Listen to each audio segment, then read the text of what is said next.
Сәлем достар, баршаларыңызға. Бүгін сіздерге 2025-тің екінші полугодиясының отчетін тапсыруды көрсететін боламын. Видеоны жоғалтып алмас үшін арнама тіркеліп, қолдап кетіңіздер. Ең алдымен кабинет налогоплательщика исина жүйесі деп Google-ға жазып аласыздар. Әрі қарай базаға кіресіздер.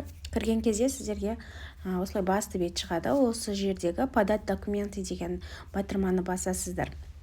Оған кірген кезде сіздерге осылай бірнеше страница шығады, бірнеше сіздерге услугалар шығады. Енді сіздер поискке, осы жердегі поискке 910 деген жазасыздар, поискке 910 деп.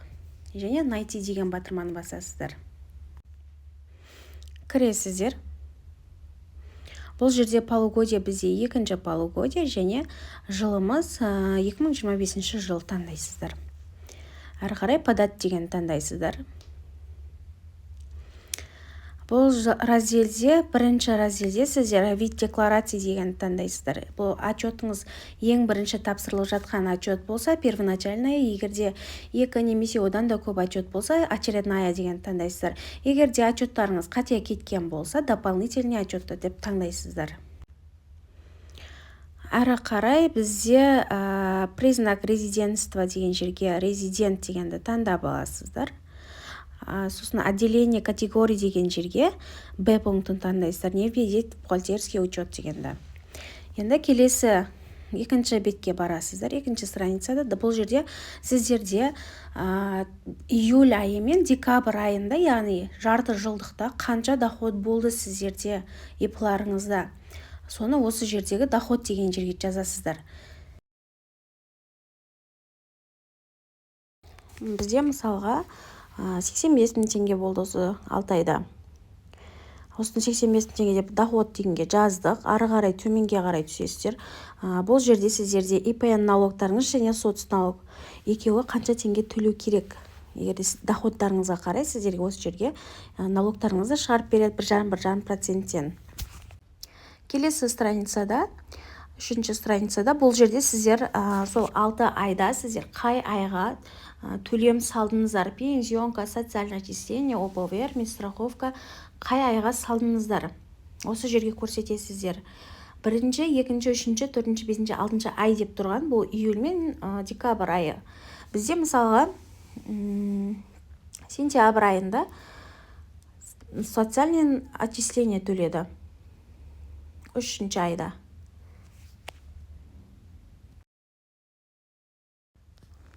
Осы жерге жазамыз.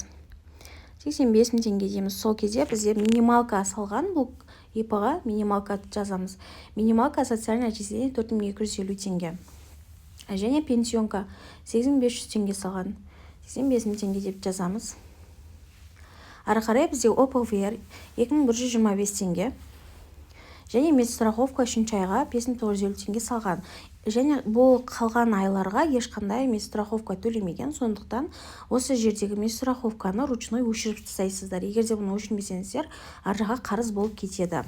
Ары қарай келесі страницаға барасыздар.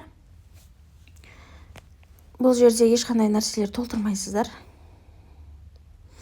Работниктеріңіз болса ғана толтырасыздар бұл жақта.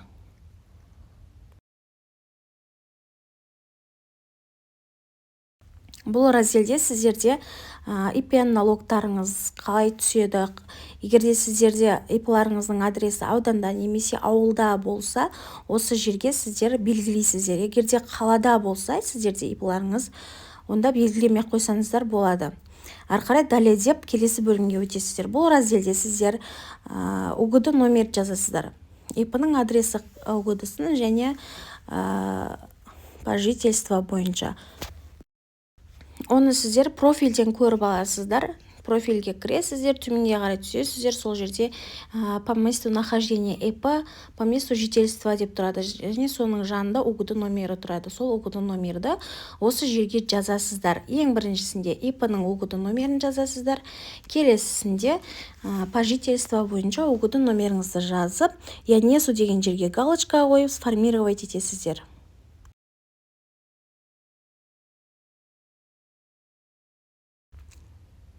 Сформировать етілгеннен кейін осылай шығады.